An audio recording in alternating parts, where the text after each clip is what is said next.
Welcome, everyone. Tonight, we explore everyday life in ancient Greece. As you settle down and get comfortable, take a moment to like and subscribe for more soothing tales on philosophers and myths of the past.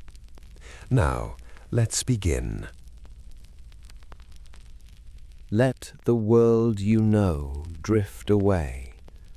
Let the ticking of the clock, the hum of the machines, and the glow of the screens fade into a soft, indistinct grey. We are going to take a long, slow journey backward, not through the turbulent storm of history, not through dates and battles, but through the quiet, open door of memory. We are drifting toward a peninsula of limestone and light, thrust deep into the wine-dark waters of the Aegean Sea. We are drifting toward a time when the world was younger, when the earth felt firmer beneath the feet, and the sky seemed closer to the tops of the hills. Relax your shoulders, unclench your hands. Let your breathing find a rhythm that is not the rhythm of the modern world, but the rhythm of the tide, slow, inevitable, and deep. We are returning to the ancient lands of Greece, to a place where life was lived in the open air, under the watchful gaze of the sun and the stars. The first truth of this world, the truth that wraps around everything else like a warm blanket, is the quality of the light. It is not the harsh, blinding glare of a desert, nor the misty, diffused grey of the north. It is a light of absolute clarity. It is a lucid, intelligent light. When the sun rises over the jagged spine of the mountains, it paints the world in colors that are at once soft and incredibly distinct. The violet shadows retreat into the crevices of the limestone cliffs, and the white marble of the temples begins to glow with a pale amber warmth. To wake up in this world is to wake up slowly. There are no alarms. There is only the gradual shift of the atmosphere from the cool, deep blue of the night to the pale gold of the dawn.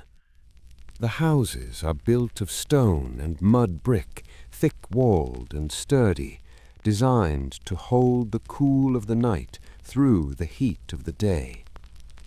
You open your eyes in a room that is simple and sparse. There is no clutter here.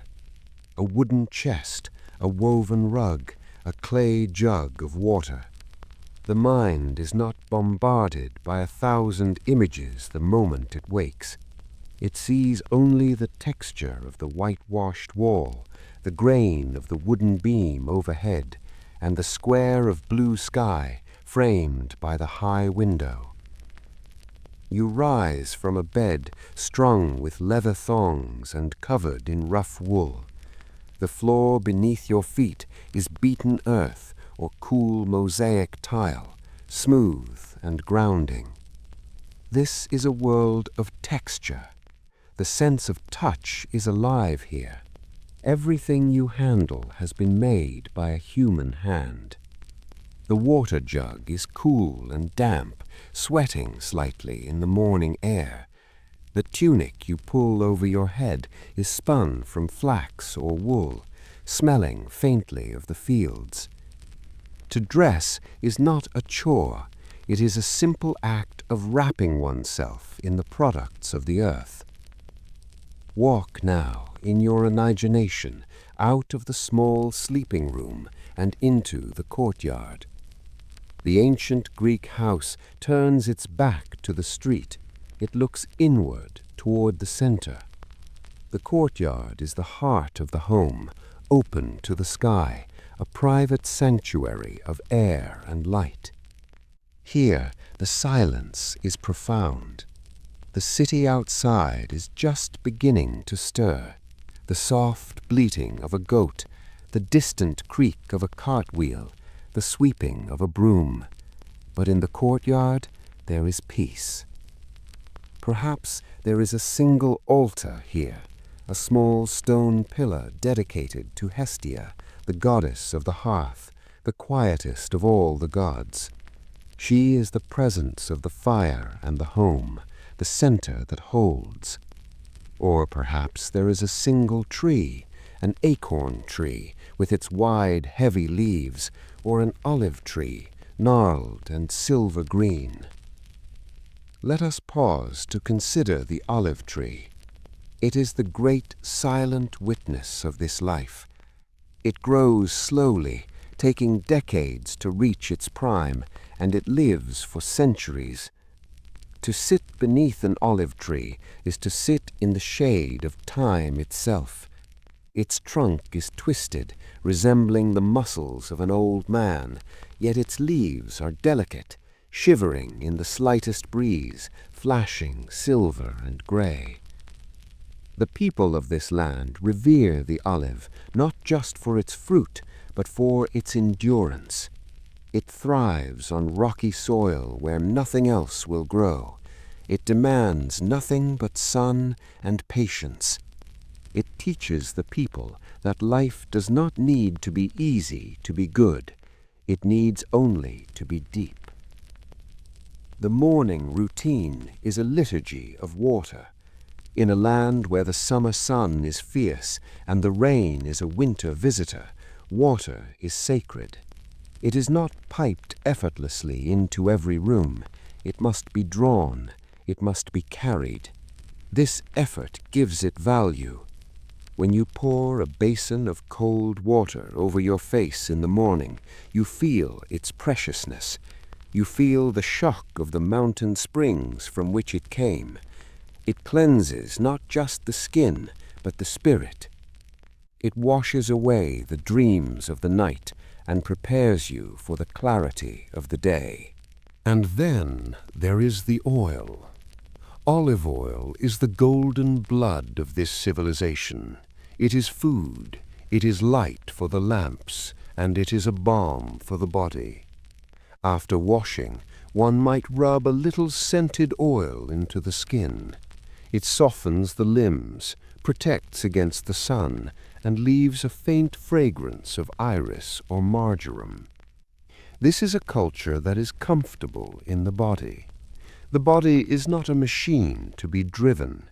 It is a vessel to be cared for, oiled, exercised, and honored. Step out now from the privacy of the house into the winding, narrow street. The sun is higher now, warming the stones. The air smells of wood smoke from the baking ovens, of dried sage, of dust, and the salt tang of the nearby sea. The street is not a thoroughfare for rushing. It is a path for walking. Walking is the tempo of ancient thought. The philosopher, the merchant, the farmer, the poet, they all move at the same speed, 3 miles an hour. This is the speed at which the human brain thinks best. It is the speed at which we can observe the world. When you walk, you feel the topography of the land. You feel the slope of the hill, the unevenness of the cobblestones. You are part of the landscape, not an observer passing through it behind glass. As you walk toward the center of the town, you notice the absence of mechanical noise. There is no roar of engines, no hum of electricity. The soundscape is organic. It is composed of human voices, the hoofbeats of donkeys, the hammering of the bronze-smith, the chirping of sparrows. Because the background noise is so low, people do not need to shout. The conversation of the city is a low, constant murmur, like the sound of a stream flowing over pebbles. You arrive at the agora. We think of this as a marketplace, and it is, but it is so much more. It is the living room of the city. It is a vast open space, dusted with sand, surrounded by long shaded colonnades called stoas. Here we encounter a central truth of this life, the concept of skole. We translate this word today as leisure, but our modern understanding is flawed. We think of leisure as the time we spend recovering from work, the time we spend doing nothing. For the Greeks, skole was the highest form of existence. It was not idleness, it was the active employment of time for its own sake. It was the freedom to learn, to talk, to think, to be. It is from this word, skole, that we get our word school. But for them, school was not a place of desks and rigid curriculum. It was the marketplace. It was the gymnasium. It was the shade of the plane tree where friends gathered. Imagine walking into the cool shade of the stoa. The roof is supported by rows of limestone columns, fluted and strong. The sun beats down on the open square, but here the air is tempered. Men and women are strolling or sitting on stone benches. They are not rushing to appointments. They are not checking the time, because time here is not a commodity to be spent or saved. Time is a medium to be inhabited. You sit on a bench. The stone is cool through your tunic. A friend approaches. There is no cursory nod, no hurried wave. The greeting is a ritual. Chaire, they say, rejoice, or be well. You begin to talk. The conversation is the great art form of this world. It is not small talk. It is not gossip about celebrities or the frantic exchange of news. It is an exploration. In a world without the internet, without newspapers, without television, the human voice is the primary source of truth. Two people talking are two minds trying to weave a tapestry of understanding. They might talk about the harvest, but soon the conversation drifts. What makes a good harvest, they ask? Is it the rain, or is it the favor of the gods, or is it the skill of the farmer? And if it is skill, what is skill? Is it knowledge, or is it practice? And if it is knowledge, can it be taught? Can virtue be taught like farming? This is how philosophy begins, not in a lecture hall, but in the casual, unhurried drifting of minds at leisure. It is the gentle tug of curiosity. It is the acceptance that we do not know the answers, but that the search for them is a noble way to spend the morning. There is a profound relaxation in this admission of ignorance. The modern world demands that we have an opinion on everything instantly. The ancient world allows you to pause, to look at the ground, to trace a shape in the dust with your sandal, and to say, "I do not know. Let us wonder about it together." As the morning transitions towards noon, the heat begins to rise. The light becomes vertical, eliminating shadows. The cicadas begin their song.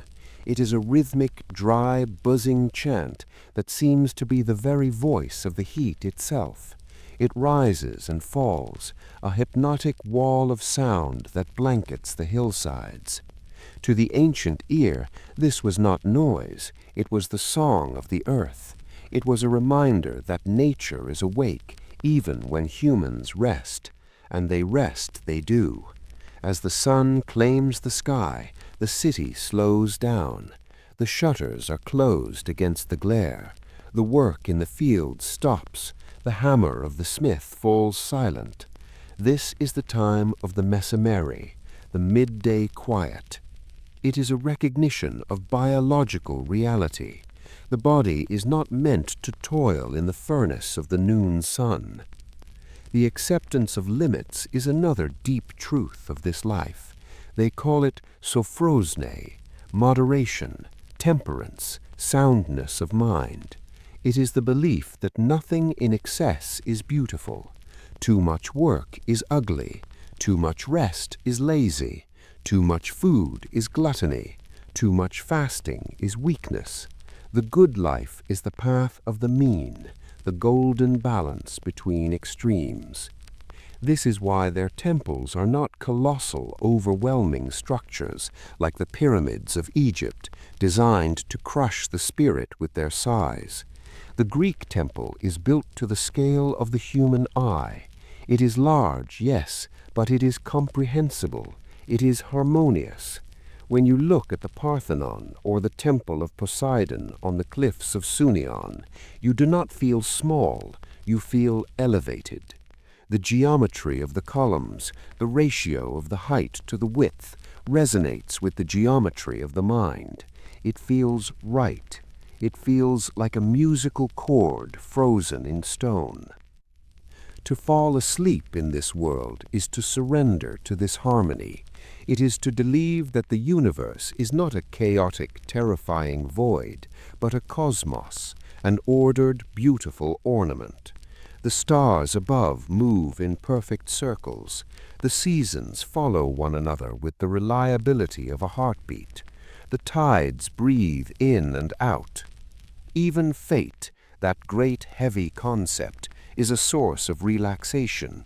In the modern world, we are told that we are the masters of our destiny, that we can control everything if we only work hard enough.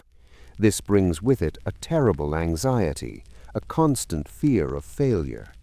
The ancient mind knows better. It knows that there are three sisters, the Moirai, who spin the thread of our lives. One spins the thread, one measures it, and one cuts it. This sounds dark, but it is actually a liberation. It means that there are things you cannot control. You cannot control the weather. You cannot control the whims of the gods. You cannot control the length of your days. And because you cannot control them, you do not need to worry about them. You are free to focus on what you can control, your own character, your own reactions, your own virtue. You can choose to be brave. You can choose to be kind. You can choose to be dignified. The rest belongs to the universe. There is a deep, sighing relief in this surrender. It is the feeling of floating on your back in the sea, letting the waves carry you, trusting the buoyancy of the water. Let us return to the day. The heat of the noon has passed. The shadows are lengthening, stretching out like long, cool fingers across the dust. It is time for the gymnasium. We imagine a gym as a place of sweat and machinery and fluorescent lights, but the gymnasium was a garden.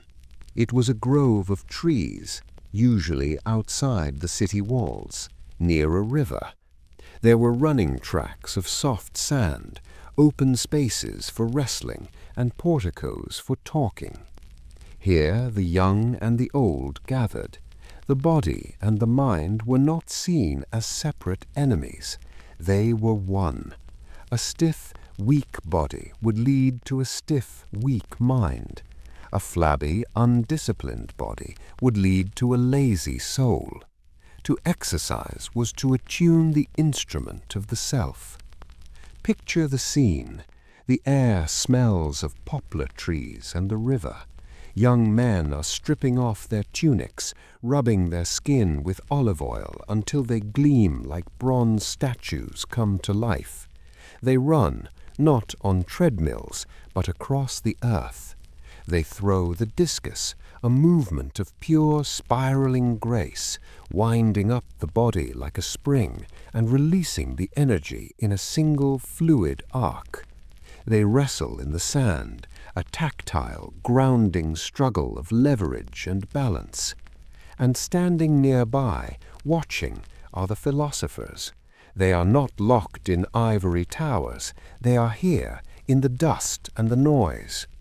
Socrates loved the gymnasium. He loved to watch the movement of the human form, and he loved to catch the young men when they were catching their breath, to ask them questions. "You have strong arms," he might say, But what is strength? Is it just the power to lift a heavy stone, or is there a strength of the soul that can lift the burden of grief? And the young athlete, wiping the dust from his brow, would stop and think. The physical exertion opens the mind. The endorphins of the exercise make the spirit lucid. The connection between the sweat of the body and the sweat of the intellect is seamless. This is a world where beauty is taken seriously. We tend to think of beauty as a luxury or a decoration. For the Greeks, beauty was a form of truth, kalos kagathos, the beautiful and the good. They believed that a beautiful body was the natural reflection of a beautiful soul, and that a beautiful building could make the people who looked at it better citizens. To live in a city filled with statues, with temples, with well-proportioned spaces, is to be constantly reminded of the possibility of perfection. It lifts the eyes. It prevents the soul from sinking into the mire of the trivial. When you walk past a statue of a god, carved with serene, impassive dignity, you stand a little straighter. You breathe a little deeper. You absorb the calm of the stone. As the sun begins to dip toward the western horizon, the quality of the light changes again. It deepens into a rich, saturated gold. The sea turns a dark, iridescent purple. The wind dies down. This is the magic hour, the time of transition between the work of the day and the rest of the night. It is time to return home. It is time for the symposium. The word simply means drinking together. It is the gathering of friends. In a world without mass entertainment, the company of others is the greatest pleasure.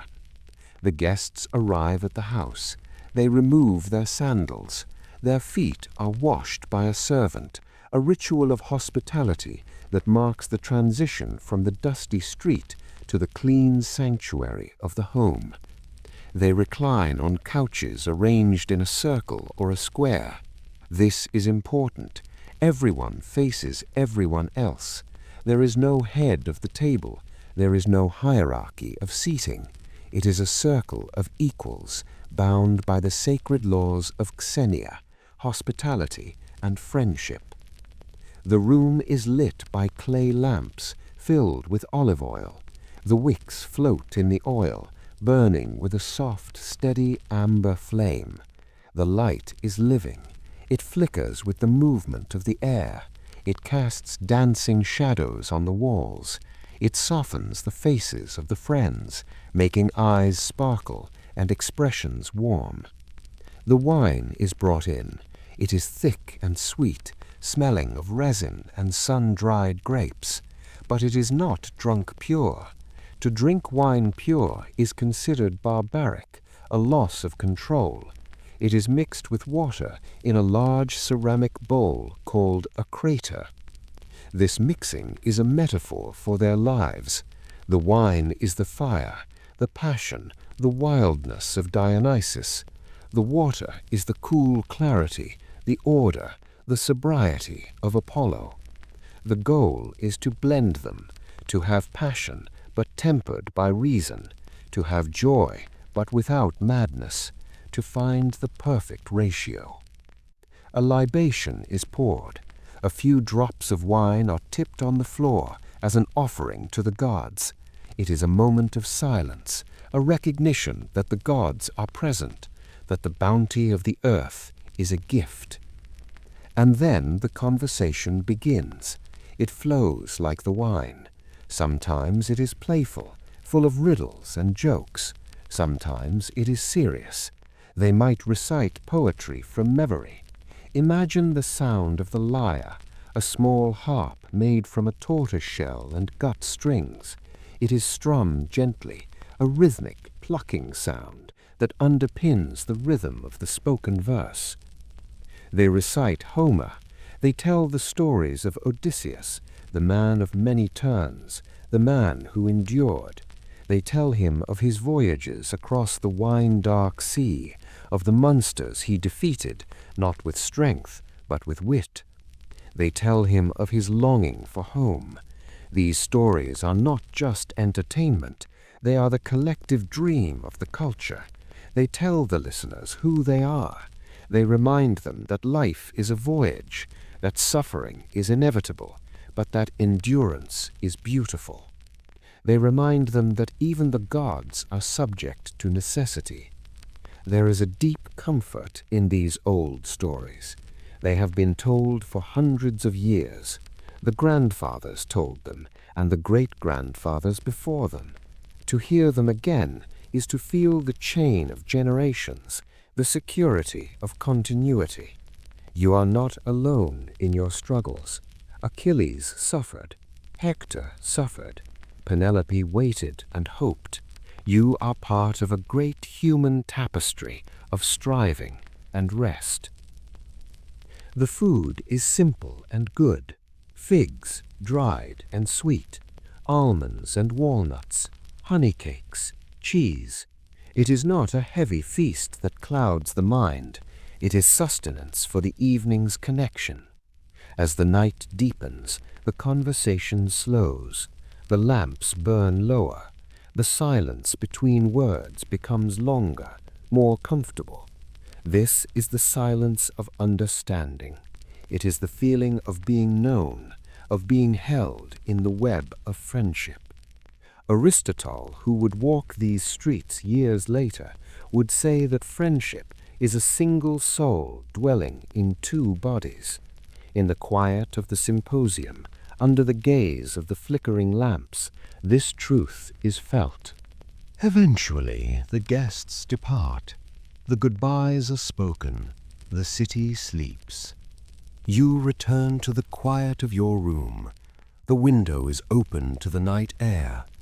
The sky is a vast, inverted bowl of darkness, dusted with the milk of the stars. There is no light pollution to dim them. They burn with a fierce, icy brilliance.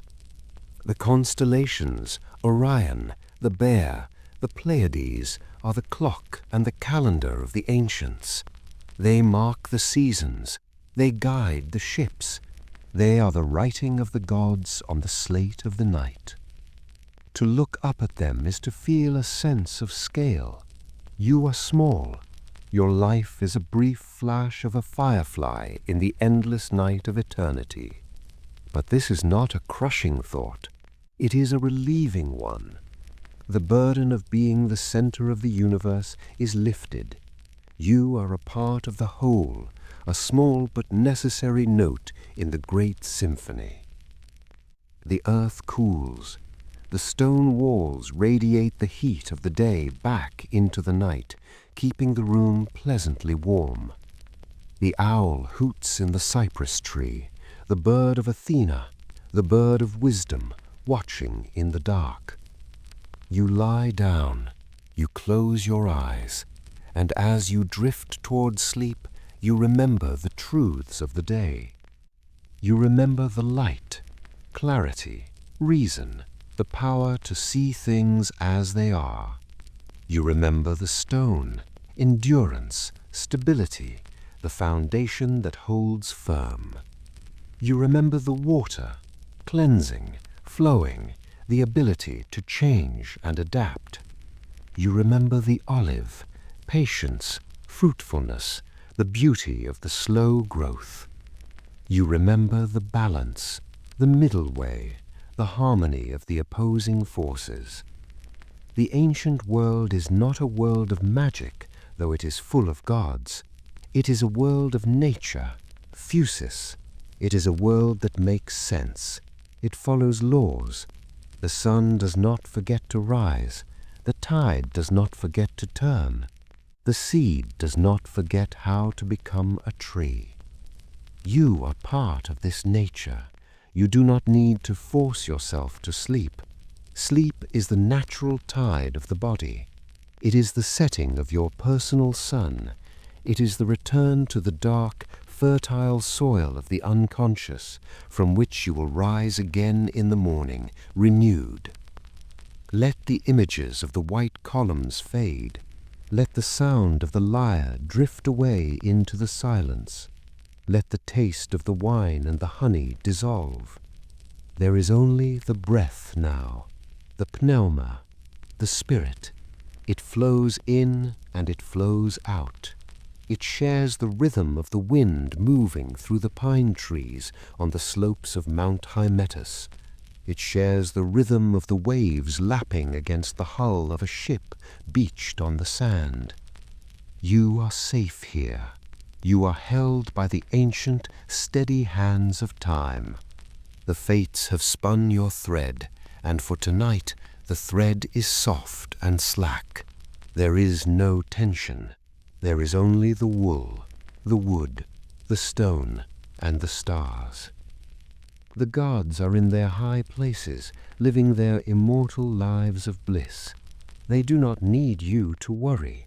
They only ask that you live your mortal life with a quiet heart. Sleep now. Sleep in the shadow of the Parthenon. Sleep in the fragrance of the wild thyme. Sleep in the cradle of the old world, where wisdom is not a shout, but a whisper. The night is long, the peace is deep, and the dawn will come in its own time, bringing the golden light once more. Chapter 7. The Centering of the Clay. As the day drifts forward in this ancient land, we turn our attention away from the open squares of the city and into the cool, shaded workshops where the quiet work of the hands takes place. In a world without factories, every object is born from a moment of concentration, a marriage of human skill and natural material. Let us step into the potter's workshop. It is a space of damp earth and shadows.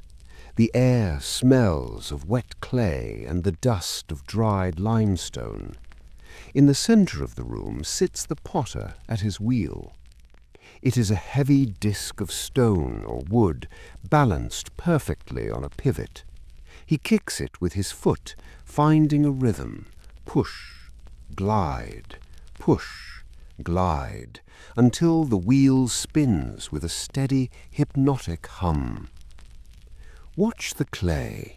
It begins as a shapeless lump of earth dug from the riverbank, purified of stones and wedged to remove the air.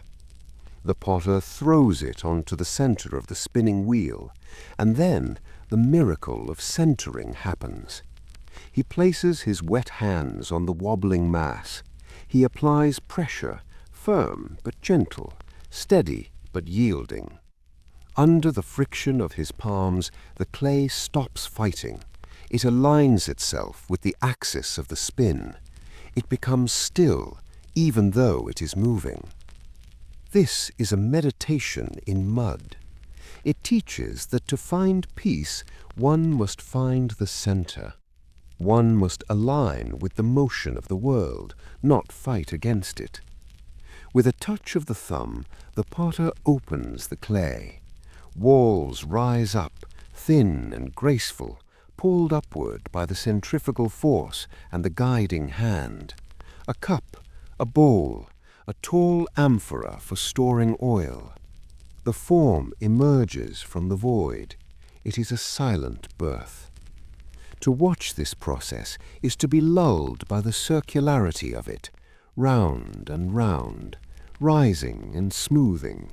The slip, the liquid clay, coats the potter's hands, cooling the skin.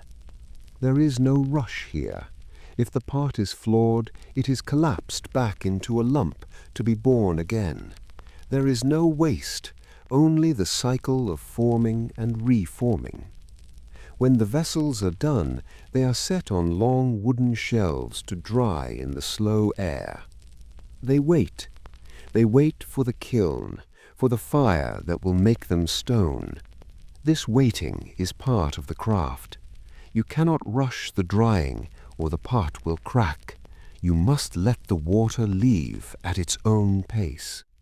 Leaving the potter, we drift toward the domestic quarters of the house, to the room where the loom stands. If the potter's wheel is the rhythm of the circle, the loom is the rhythm of the grid, the warp and the weft, the vertical and the horizontal. Weaving is the heartbeat of the ancient household. It is the work of women, a shared labor that binds the generations together. The wool, shorn from the sheep that graze the high hills, has been washed, carded, and spun into thread. The spinning itself is a task of infinite patience, the drop spindle twirling, the fingers teasing out the fibers, twisting chaos into order. Now the threads are strung upon the great upright loom. Weights made of clay hang at the bottom to keep the tension taut. The weaver stands before it. She passes the shuttle, carrying the horizontal thread back and forth through the vertical strings. Clack, clack, swish, clack, clack. The sound is rhythmic, percussive, and soothing. It is the sound of time being woven into fabric. Pattern emerges from the repetition, a border of a meandering river, a geometric design of leaves. The mind of the weaver is free to wander as the hands perform their practiced dance. They tell stories as they weave. They sing low, melodic songs that match the tempo of the shuttle. The cloth they make, the chiton, the himaton, is simple. It is a rectangle of wool or linen. It is not cut and tailored with complex seams. It is draped. When a person wears it, the fabric falls in natural folds, obeying the laws of gravity. It does not constrain the body. It wraps it. To wear these clothes is to be embraced by the work of the loom, to be swathed in the time and care of the household. This is a world where you know the history of everything you touch. You know the sheep that gave the wool. You know the hands that spun the thread. You know the song that was sung as the cloth was made. You are wrapped in a web of connection. Chapter 9. The Apothecary of the Hills. Let us walk out again, past the city walls, on to the lower slopes of the hills. The sun is warm, releasing the essential oils of the vegetation. The landscape of Greece is a medicine cabinet, open to those who know how to read it. Here grows the sage, with its soft, fuzzy, gray-green leaves. It is the herb of immortality, or at least of long life. To rub a leaf between your fingers is to release a scent that clears the mind and sharpens the memory. Here is the wild oregano, the joy of the mountain. Its tiny purple flowers buzz with bees. It is the flavor of the earth itself, pungent, peppery, warm. Here is the chamomile, growing low to the ground with its daisy-like flowers. It is the plant of sleep. When the flowers are dried and steeped in hot water, they release a golden calmness. To drink chamomile is to drink the essence of a quiet afternoon. These people are gatherers. They walk the hills with woven baskets, snipping the herbs, digging the roots. They understand that health is a balance of the humors, the fluids of the body. Illness is a disturbance of this balance, a storm in the internal weather. The herbs are the gentle correctives.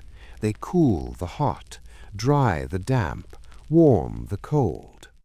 There is a profound relaxation in this approach to healing. It relies on the belief that nature desires health. The body wants to heal. The role of the human is simply to assist nature, to remove the obstacles, to provide the right plants, the right rest, the right diet. It is a medicine of gentleness, not of war against disease. Imagine the drying room in a healer's house. Bunches of herbs hang from the rafters: lavender, mint, rosemary, laurel. The air is thick with their mingled scents. It is a library of fragrances. Just to breathe here is to feel the shoulders drop and the chest expand. It is a place of slow aromatic chemistry. Chapter 10. The Simplicity of the Table. As the sun begins its descent, thoughts turn to the evening meal. We have spoken of the symposium, the drinking party, but the daily meal of the family is a quieter, more elemental affair. It is a celebration of the Mediterranean triad: grain, grape, and olive. In the ancient kitchen there is a stone hand mill for grinding grain. The sound of stone on stone, grind, grind, is the sound of survival. The barley flour is mixed with water and perhaps a little sourdough starter saved from the day before. The dough is kneaded. Kneading is a rhythmic, physical act. The heels of the hands press into the yielding dough, folding, turning, pressing. It requires a steady pace. You cannot rush the dough. It must be worked until it is smooth and elastic, alive with the yeast.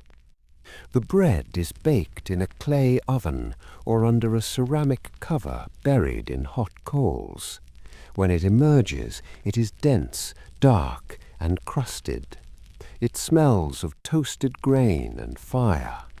To break a loaf of fresh barley bread is to break open the stored energy of the summer sun. The meal is assembled, not cooked in complicated sauces. A wedge of goat cheese, white and crumbly. A handful of figs, their skins cracking with sweetness.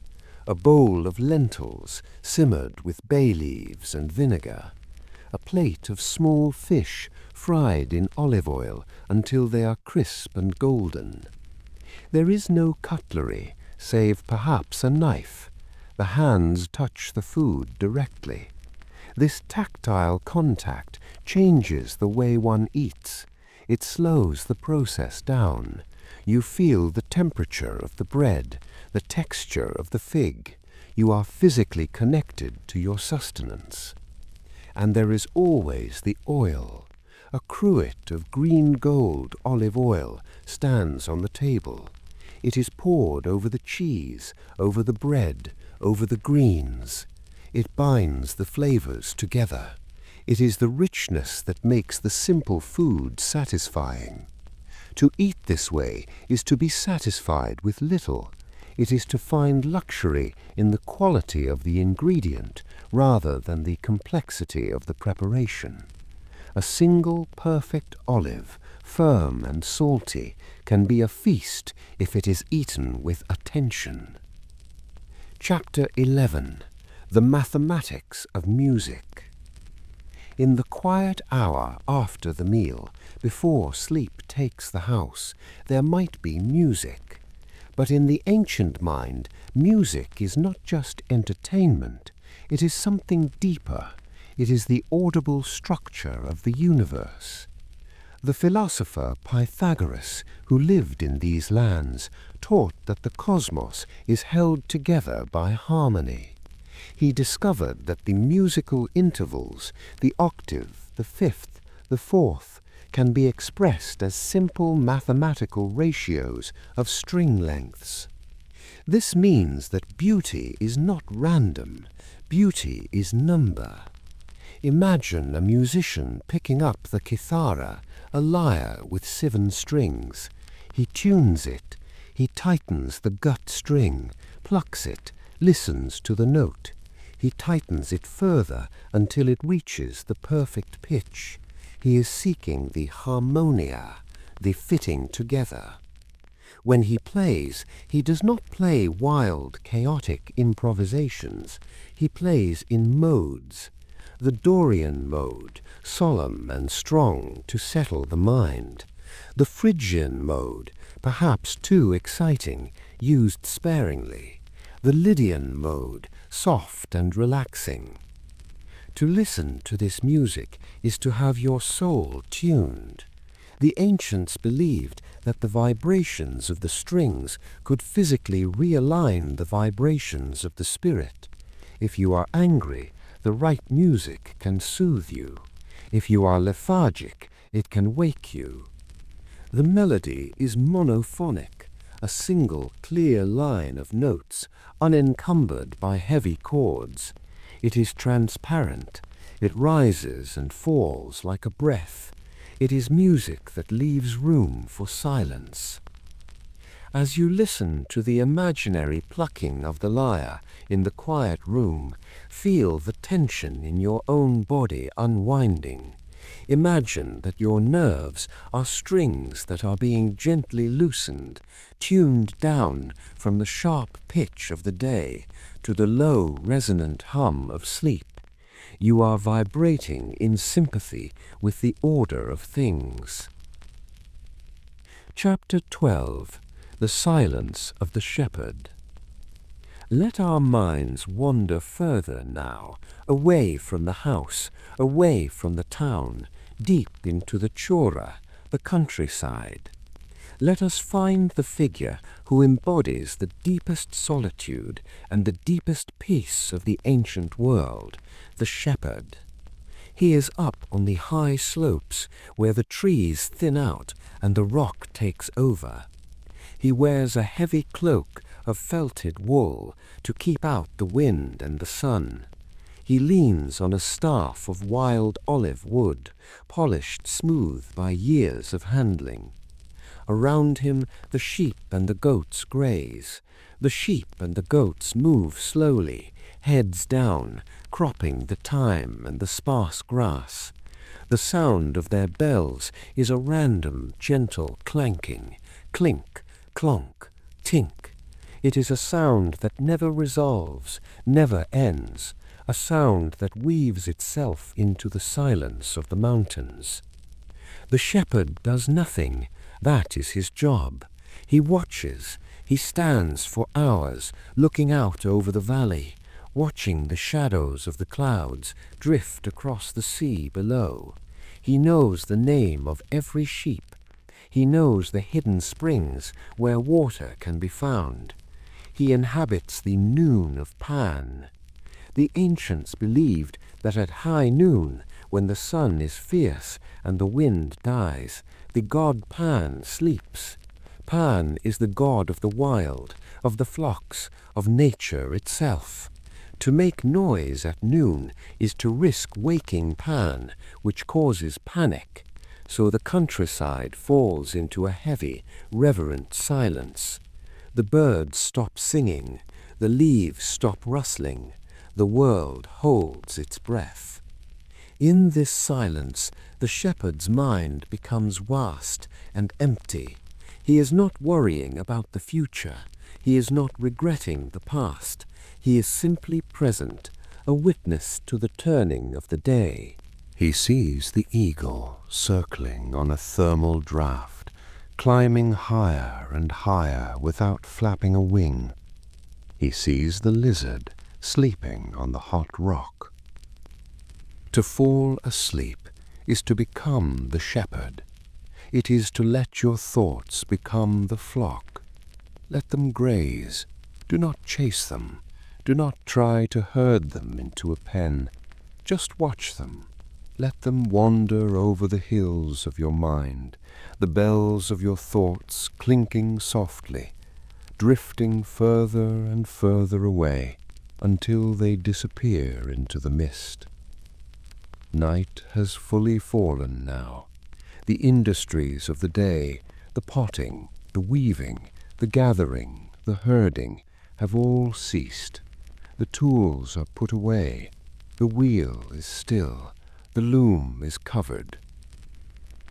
In the ancient worldview, sleep, hypnos, and death, thanatos, are brothers. They are the children of night. This is not a frightening kinship. It is a comforting one. It means that sleep is a small practice for the great rest. It means that every night we are allowed to let go of the burden of being an individual. We step out of the timeline of our biography and into the timeless time of the dream. The Greeks built special places for this transition. In the home, the bedroom is the inner sanctum, but in the mind, they built the temenos, the cut-off piece of land, the sacred precinct. Build a temenos in your mind now. Imagine a white stone wall, waist-high, enclosing a quiet, grassy space. Inside this wall, the laws of the daily world do not apply. There is no money here. There is no status. There is no urgency. Inside the temenos, there is a grove of cypress trees. They are tall, dark and pointed, like flames of green fire frozen in stillness. The cypress is the tree of silence. It absorbs sound. The wind moves through it with a sound like the sea. Hush, hush. In the center of the grove there is a spring. The water bubbles up from the earth, clear and cold. This is the water of Lethe, forgetfulness. Not the forgetfulness of losing your mind, but the blessed forgetfulness of putting down your heavy load. Step into the grove. Lie down on the soft, dry grass. Smell the cypress and the night air. Listen to the spring. You are no longer a citizen of the busy world. You are a guest of the night. The stars are wheeling overhead, sketching their geometric myths against the black. The great bear turns around the pole. The hunter chases the bull. The drama of the heavens plays out in total silence. You are part of the ancient rhythm. You are the clay on the wheel, centered and still. You are the thread on the loom, woven into the night. You are the bread, resting and rising. You are the shepherd, watching the dark hills.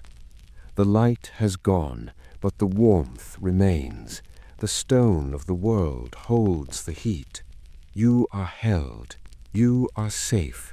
You are drifting toward the center, toward the quiet, toward the deep, unbroken peace of the ancient sleep.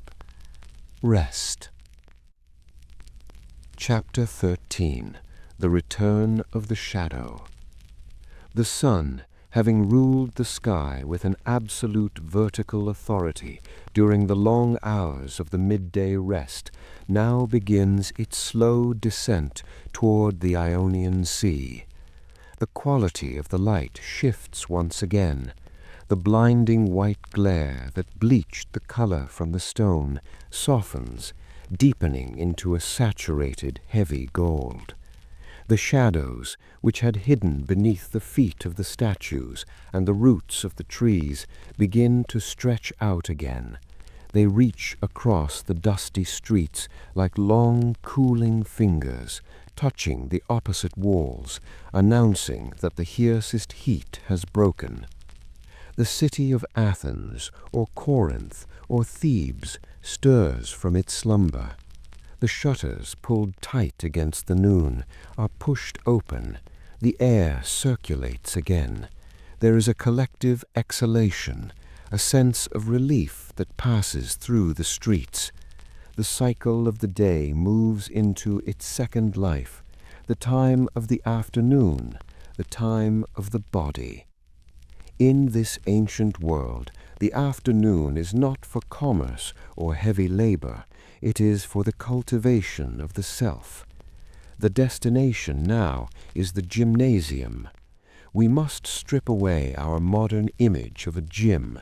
This is not a box of mirrors and metal machines. It is a park.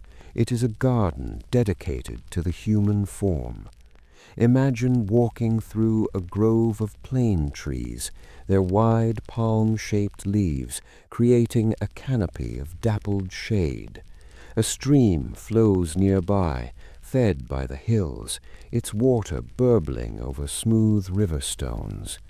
Here, men gather not just to exercise, but to exist in their bodies. They strip off their tunics. The air touches the skin directly. There is no shame here, only a recognition that the body is a gift from the gods, an instrument that must be tuned. The ritual begins with the oil, in small ceramic flasks called aribaloi, hanging from leather thongs at their waists. They carry the golden olive oil. They pour it into their palms. The scent is green and earthy. They rub it into their skin, the shoulders, the thighs, the calves. This is a massage of preparation. The oil warms the muscles. It protects the skin from the sun and the dust. It makes the body gleam like polished bronze. It is a tactile connection with the self, a slow, rhythmic kneading away of the stiffness of the morning's work. Chapter 14. The Dust and the Strigil. Once oiled, they step onto the skama, the wrestling pit. The ground here has been dug up and softened with pickaxes. It is fine, soft sand. In a world of stone and hard earth, the softness of the sand is a specific sensory pleasure. To walk in it is to feel the earth yield. They toss dust over their oiled bodies. This seems a contradiction, to clean oneself with oil and then dirty oneself with dust, but it serves a purpose. The dust gives grip. It prevents the slippery oil from making the wrestling impossible. The exercise is rhythmic and graceful. It is not a brutal fight. It is a conversation of leverage and balance. Two bodies locked together, testing gravity, testing strength. It is a way of thinking with the muscles. The mind must be entirely present. You cannot worry about the price of barley or the speech in the assembly while you are wrestling. The moment demands total focus. And then the cleansing. This is perhaps the most satisfying ritual of the ancient day. They do not wash immediately with water. They use the strigil. It is a curved tool made of bronze or iron, shaped like a long, hollow spoon or a sickle. The athlete presses the metal edge against his skin and scrapes. The mixture of oil, sweat, and dust peels away in long, satisfying ribbons. It is an exfoliation, a deep cleaning that leaves the skin tingling and breathing. The sound of the metal scraping against the skin, shk, shk, is the sound of the gymnasium, a rhythmic percussion of purification. After the scraping, the water. They stand under the spouts of the fountain house or plunge into the cold river. The shock of the water washes away the heat. The contrast, hot skin, cold water, awakens the vitality of the spirit. They emerge clean, smelling of fresh water and the lingering scent of the olive. Chapter 17. The Philosophers in the Colonnade. The gymnasium is not only for the body. Surrounding the exercise grounds are the colonnades, long roofed walkways supported by pillars. Here, in the shade, the older men sit. The philosophers walk here. Socrates loved the gymnasium. He did not go there to wrestle, but to watch and to talk. The connection between the exercised body and the exercised mind is seamless. When the blood is flowing, when the lungs are open, the mind is lucid. Imagine sitting on a stone bench, wrapped in a fresh cloak, your body feeling that pleasant, heavy hum of tiredness that comes after exertion. The sun is slanting through the columns, illuminating the dust motes dancing in the air. A voice asks a question. We exercise to make the body strong, but what exercises make the soul strong? The conversation that follows is not an argument, it is a shared inquiry, gentle and meandering. They speak of music, how the Dorian mode stiffens the spine like a good march, while the Lydian mode softens the heart. They speak of astronomy, how the perfect circles of the stars are a gymnasium for the intellect, training it to see order. There is no rush to conclude. The afternoon is long. The shadows move imperceptibly across the floor. To sit here in the company of friends with a clean body and an open mind is to touch the definition of the good life. It is eudaimonia, human flourishing. Chapter 16. The Coming of the Dusk. The sun dips below the horizon. The moment of Hesperos, the evening, has arrived. The sky turns a luminous, translucent violet. The cicadas, who have sung the song of the heat all day, fall silent. In their place, the crickets begin a cooler, slower chirping. The landscape changes. The distinct edges of the cypress trees and the temples blur into silhouettes. The world loses its detail and gains mystery. On the roads leading into the city, the traffic reverses. The farmers are coming in from the fields. The shepherds are driving the flocks down from the high slopes to the safety of the folds. The sound of the evening is the sound of bells, the deep clonk of the cowbells, the lighter tinkle of the goat bells. The dust raised by their hooves hangs in the twilight air, smelling of dry earth and wool. The city gates are busy. Carts laden with the last of the harvest rumble over the paving stones. Women return from the fountain houses, carrying the water for the night in great clay hydria balanced on their heads. They walk with infinite grace, their spines straight, their necks strong, moving smoothly so as not to spill a drop. The water in the jars creates a sloshing rhythm, a liquid metronome marking the steps home. Chapter 18. The Lighting of the Lamps. Inside the house, the light is failing. The interior rooms, always dim, are now dark. It is time for the technology of light. The ancient lamp is a simple thing. It is a shallow vessel of clay or bronze, parnasized, with a handle on one end and a nozzle on the other. It is filled with olive oil. A wick made of flax or mullein floats in the oil. The spark is struck from flint and steel, or carried from the central hearth. The wick catches. A small amber flame jumps to life. The light of the oil lamp is not like the electric light we know. It is alive. It breathes. It pulses slightly with the draft in the room. It is warm, casting a sphere of visibility that only extends a few feet. Beyond that sphere, the room disappears into soft darkness. This limits the world. It draws the focus inward. When the lamps are lit, the family gathers. The vast world of the city and the fields shrinks down to the circle of illumination around the table. Faces are lit from below, warm and golden. The corners of the room are forgotten. This is the time of Hestia. Every house has a hearth, and Hestia is the living flame itself. To light the lamp is to invite the goddess into the room. She represents continuity. The fire must not go out. If it does, the soul of the house is cold.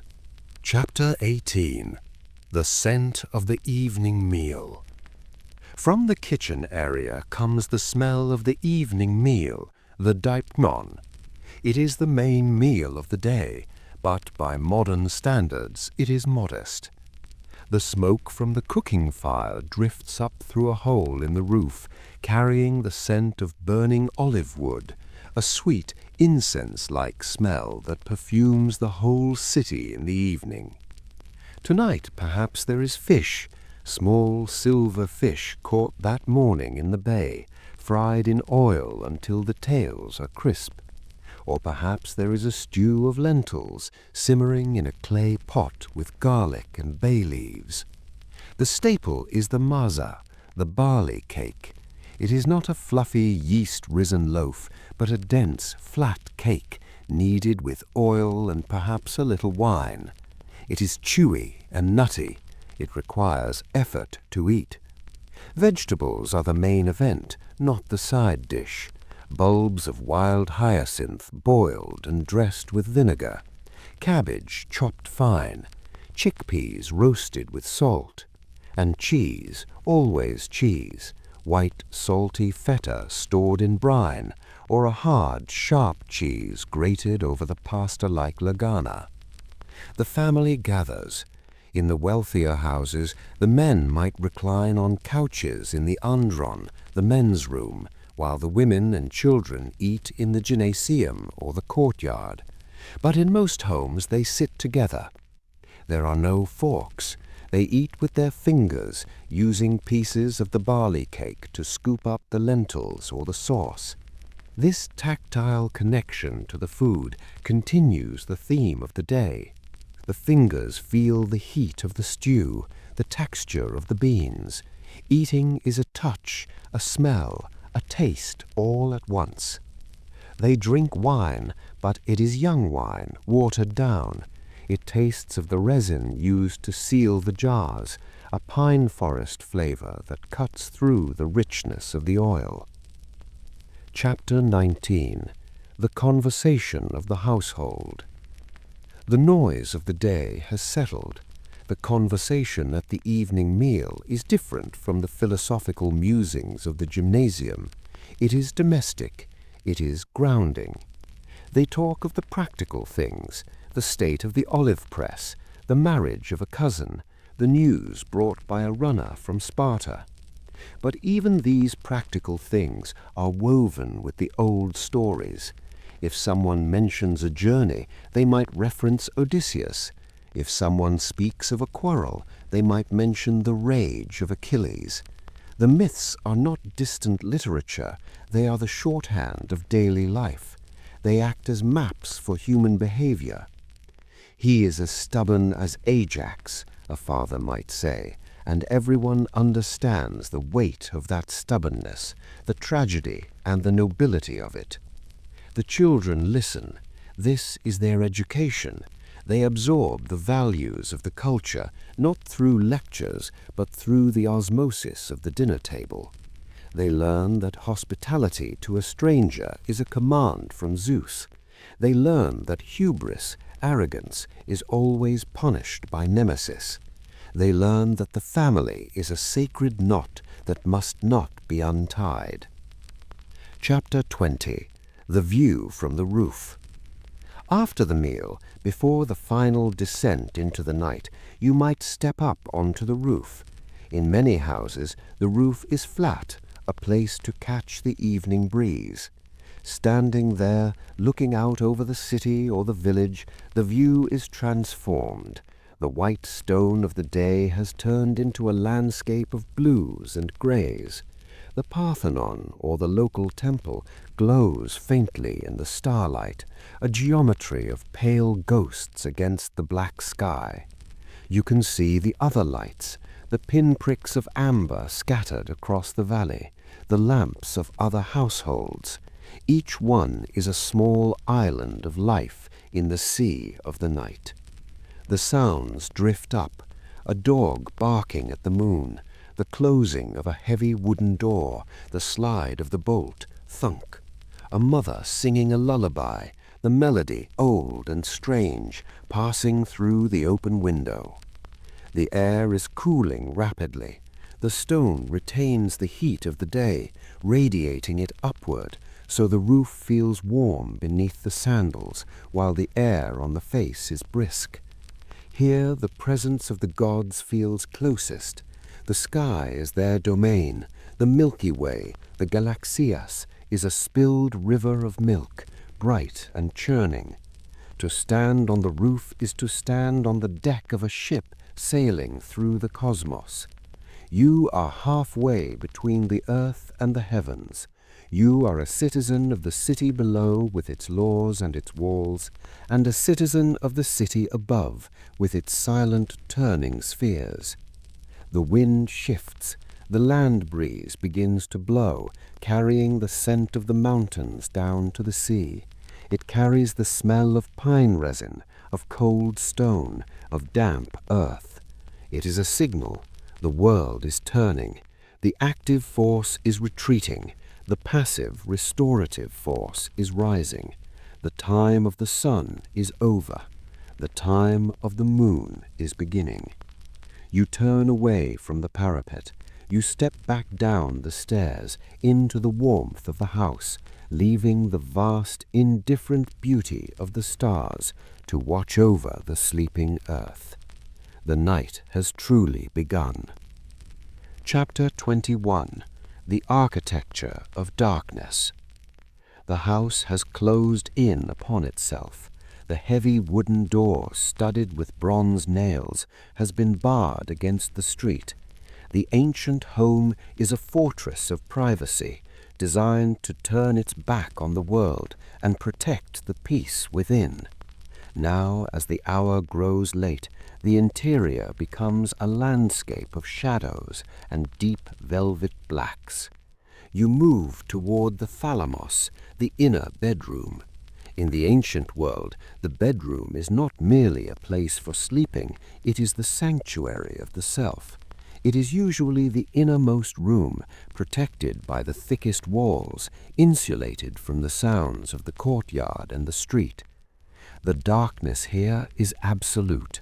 There is no ambient glow from street lights, no hum of appliances. There is only the dark, heavy and soft as wool. To lie down here is to be embraced by natural materials. There is no synthetic coldness. The sheets are linen, cool and crisp against the skin. The blankets are heavy wool, dyed with madder root or saffron, retaining the warmth of the body. You pull the cover up. The weight of the wool is a comfort, a physical reminder of safety. There is a small niche in the wall, perhaps holding a votive statue of a household god, a protector of sleep. A final offering of incense might smolder there, a tiny cone of frankincense releasing a thin ribbon of smoke that curls into the darkness, scenting the room with the resinous perfume of the sacred. Chapter 22. The Watchman of the Night. Though the house is asleep, the city is not entirely abandoned. In the ancient mind, order must be maintained even in the dark. There are those whose duty is to watch. Outside, in the winding streets, the night watch walks. They are the guardians of the peace. They do not march with the heavy, aggressive step of soldiers. They walk softly, their sandals quiet on the stones. They carry lanterns, small cages of bronze and horn that cast a dim, swinging light. To the sleeper drifting off in a nearby house, the sound of the watchman is a profound reassurance. It is the rhythmic tapping of a staff on the cobblestones. Tap, pause, tap, pause. It is a signal that says someone is awake, someone is guarding the boundary. You may rest. Beyond the city walls, the dogs are awake. The Mulosian hounds, great shepherd dogs with thick coats, patrol the sheepfolds. Their bark, distant and muffled by the air, echoes off the hills. It is not a sound of alarm, but of presence. It tells the wolves that the flock is not alone. And higher still, on the ramparts of the Acropolis or the citadel, the sentries stand. They lean on their spears, looking out over the sleeping roofs toward the sea. They watch the horizon. They watch the stars. They are the eyes of the polis, open so that all other eyes may close. This knowledge that you are surrounded by concentric circles of protection, from the dog at the fold to the watchman in the street to the sentry on the wall, allows the ancient mind to let go completely. The burden of vigilance is shared. You are held in a net of safety. Chapter 23. The Astronomer's Vigil. For some, the night is not for sleep, but for knowledge. On the flat roof of a house or on a lonely hill, the astronomer sits. In a world without telescopes, astronomy is a feat of the naked eye and the deep memory. The astronomer knows the night sky as a shepherd knows his flock. He knows the rising and setting points of every constellation. He knows the wanderers, the planetes, Zeus, Jupiter, Aphrodite, Venus, Ares, Mars.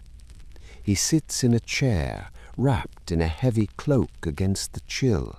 He holds a simple instrument, perhaps a quadrant or a sighting stick. He is measuring the march of eternity. To the ancient Greeks, the sky was a sphere of perfect mathematical precision. The stars were fixed to a great crystal shell that rotated around the earth once every 24 hours. This rotation was the music of the spheres, a harmony too deep and constant for human ears to hear. The astronomer watches the great bear swing low toward the horizon. He marks the hour. He is witnessing the mechanics of the divine. He feels no loneliness in the dark, for he is in conversation with the cosmos. He understands that the same laws that govern the stars govern the earth. The geometry of the heavens is the geometry of the soul. By watching the perfect circles above, he aligns his own mind with the concept of perfection. He breathes in the cold, clear air of the infinite. For the sleeper below, the astronomer is another kind of guardian.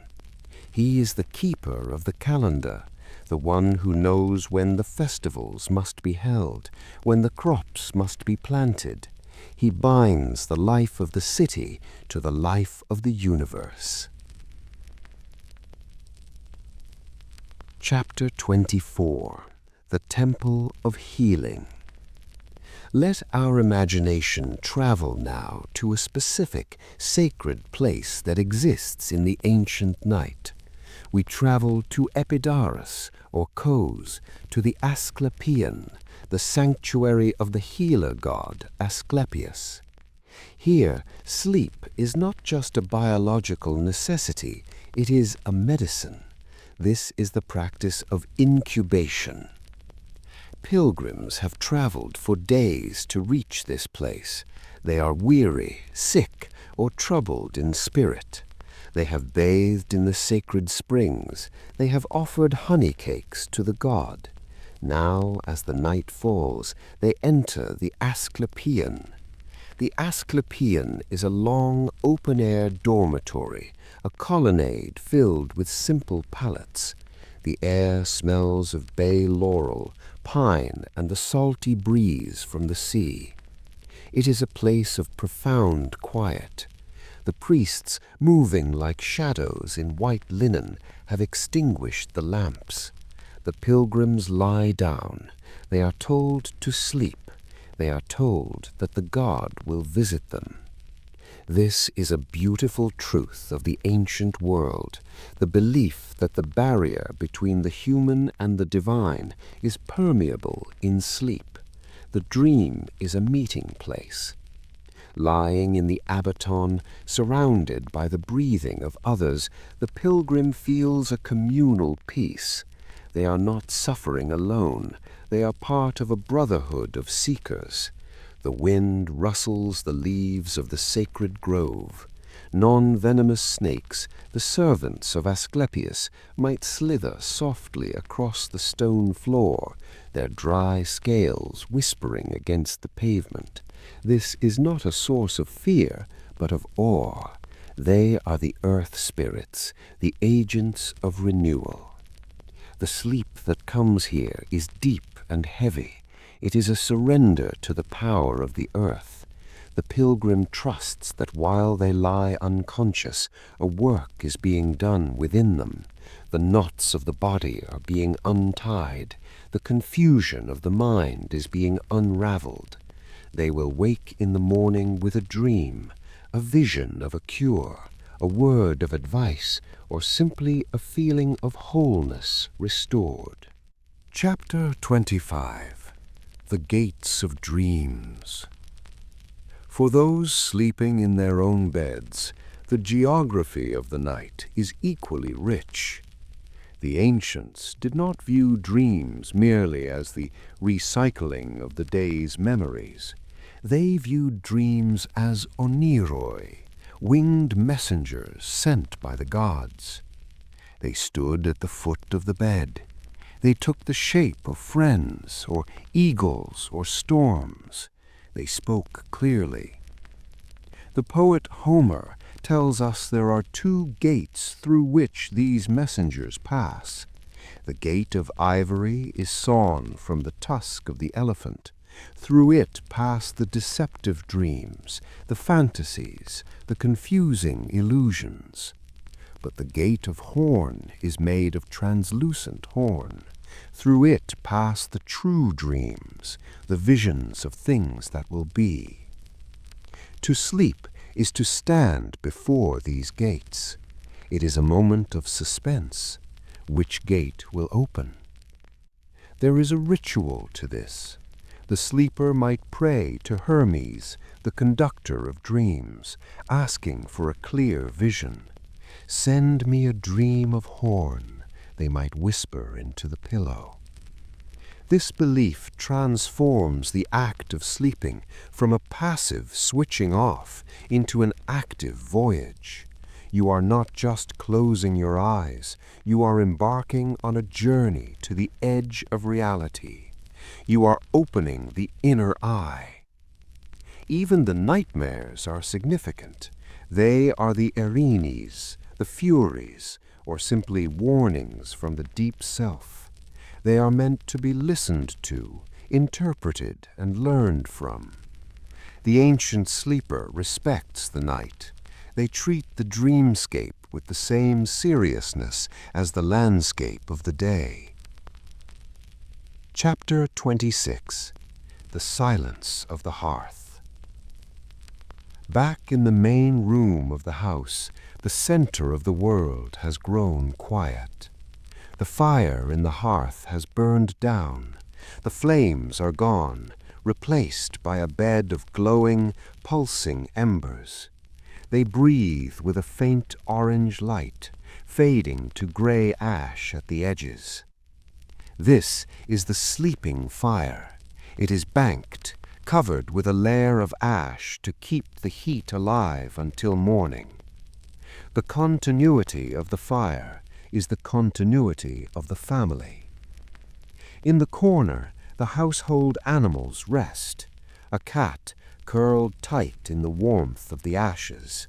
A dog twitching in its own hunting dreams. The breathing of the animals adds a rhythm to the room, a primal, comforting sound of life persisting in the dark. The objects of the house rest too. The loom stands silent in the shadows, the half-finished pattern holding its secret until dawn. The water jars are full and cool. The tools, the hammer, the chisel, the plow lean against the wall. They have lost their weight. They are no longer demands on the energy of the human. They are simply shapes, sculptures of utility, waiting for the hand. In the philosophy, in the way objects are treated here, they are not disposable, they are cared for. A good knife is a companion for life. A well-made chair is a legacy. In the silence of the night, these objects seem to possess a quiet dignity. They are the mute witnesses to the life of the house. Chapter 27. The Turn of the Midnight Watch. The hour has grown late, past the turning of the midnight watch. The earth has released its last breath of warmth. The stone of the city is cool. The air is still. In this profound silence, we turn our inner gaze upward to the great overarching truth of the ancient night, the stars. In our time, the stars are often distant, faint specks struggling against the glow of our cities. But in the ancient world, the night sky is a roof of crushing brilliance. It is the Oranos, the heavens. It is not empty space. It is a crowded, living presence. It presses down upon the hilltops, intimate and immense. To lie in an open courtyard, or on a flat roof, or simply near a window, is to read the oldest book in existence. The ancients believed that the sky was a series of nesting spheres, crystalline and pure, carrying the stars in their eternal rotations. They saw the cosmos as a geometer's masterpiece, a construction of perfect circles. Look at the Milky Way. To the Greeks, it was the galaxias, the milk of Hera spilled across the sky. It is a river of light that bridges the horizon. It is a reminder that the world is fluid, that light flows like water.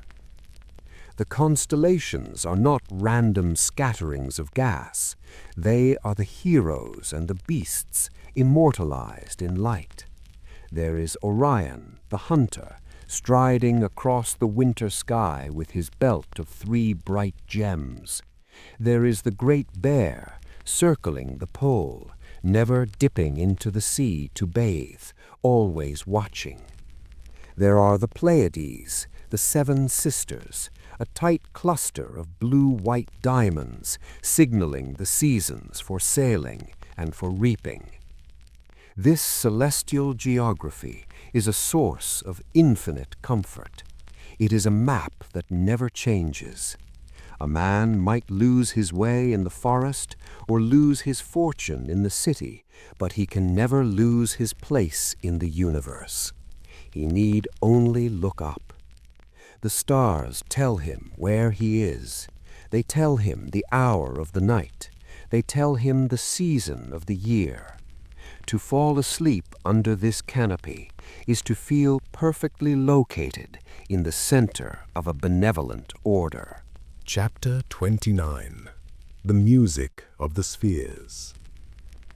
As the stars turn, the philosophers say, they sing. Pythagoras, the sage of Samos, taught that the movement of such massive divine bodies must produce a sound.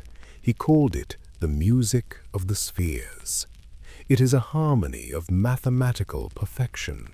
The moon, the sun, the planets, the fixed stars, each hums a specific tone, determined by its speed and its distance. Together they create a cosmic chord, a symphony of octaves and fifths that resonates through the ether. We cannot hear it with our physical ears, they said, simply because it has been playing since the moment of our birth. It is the background silence of our existence. It is the sound of being itself. But in the deep relaxation of sleep, the soul remembers this music. The soul is made of the same ratios, the same harmonies. When we drift toward unconsciousness, we are tuning ourselves back into the frequency of the stars. The jagged rhythms of human anxiety, the discord of the market, the clash of politics fade away. The smooth, circular rhythm of the cosmos takes over. Imagine this sound now.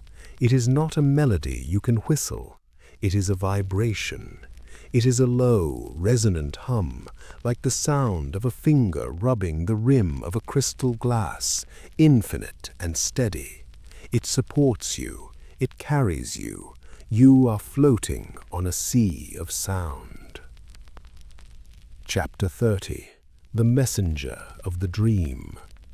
And now we approach the mystery of the dream. The ancients did not believe that dreams were merely the debris of the day, the random firing of a tired brain. They treated the dream with reverence. It was a visitation. In the mythology of the night, dreams are the oneiroi. They are the children of night, the siblings of sleep. They have wings. They fly down from the dark air, passing through the keyholes, hovering over the head of the sleeper. They believed that in sleep the soul is loosened from the fetters of the body. It is free to wander. It can meet the gods. It can speak with the ancestors. It can see the truth that the waking eye misses. The poet Homer spoke of the two gates of sleep. The gate of ivory, carved and beautiful, sends false dreams, the confusing, shifting images of our fears and desires. But the gate of horn, simple and translucent, sends true dreams. These are the visions of clarity. To prepare for sleep is to purify oneself for this encounter. It is to wash the hands and feet. It is to clear the mind of anger. It is to whisper a prayer to Hermes, the conductor of souls and dreams, asking him to guide you to the gate of horn. There is a profound peace in this surrender. You do not have to solve your problems alone. You can lay them at the threshold of the night. You can trust that the wisdom of the dream will work on them. The ancients believed that sleep was a time of healing, not just for the muscles, but for the destiny. You might wake up with a new idea, a change of heart, a sudden understanding. That is the gift of the oneiroi. Chapter 31. The Brother of Death. The deepest philosophy of the ancient night concerns the relationship between sleep, hypnos, and death, thanatos. In their art they depicted them as twin brothers. They were often shown as gentle youths carrying inverted torches, their flames pointing down, resting. This kingship was not meant to be terrifying. It was meant to be reassuring. It taught that death is as natural as sleep, and sleep is as sacred as death. Both are a return to the earth. Both are a release from the struggle of the individual will. The philosopher Socrates, at his own trial, spoke of this. He compared death to a dreamless sleep, a night where there are no disturbances, no noises, no demands. He said, "If death is like this, I say it is a gain, for all eternity is then only a single night." To fall asleep, then, is to practice eternity. It is to let go of the ego. It is to untie the knot of the self. For a few hours you are not a citizen, you are not a parent, you are not a worker. You are simply a resting consciousness. You are part of the apeiron, the boundless. This perspective removes the anxiety of the night. There is no fear of the dark, because the dark is the original home. It is the womb of the universe. It is the silence from which the music emerges. Chapter 32. The Rising of the Morning Star. Even in the deepest part of the night, there is the promise of the cycle. The ancients watched for else for us, the dawn-bringer, the planet Venus rising in the east before the sun. They knew with an absolute, unshakable certainty that the light would return. The sun, Helios, would yoke his golden horses. The dawn, Eos, would spread her rosy fingers across the sky. The world would be remade. This cyclical trust is the foundation of their relaxation. They did not live in a linear time that runs out.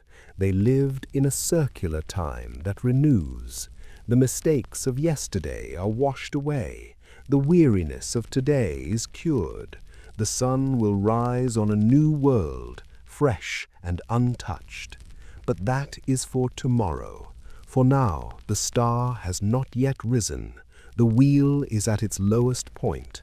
The stillness is total. Chapter 33.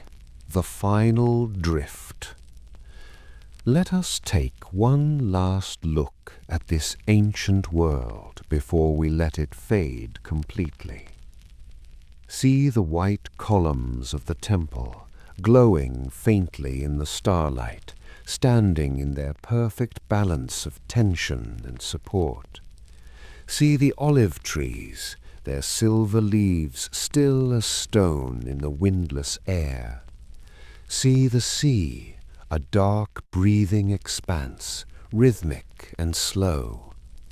See the sleeper in the quiet room, wrapped in wool, breathing in the scent of time and night air. You are that sleeper. The boundaries of the centuries dissolve. There is no time. There is only the human body resting on the earth under the stars. The mind slows down. The thoughts, which have been like a flock of birds, settle into the trees. One by one they fold their wings. One by one they close their eyes. The silence of the stone enters your bones. The fluidity of the water enters your blood. The vastness of the sky enters your mind. You are entering the Aditon, the innermost sanctuary. It is a place where no noise can follow. It is a place of cool, dark peace. The gods are resting. The heroes are resting. The earth is resting. You are held. You are safe. You are part of the eternal, beautiful order.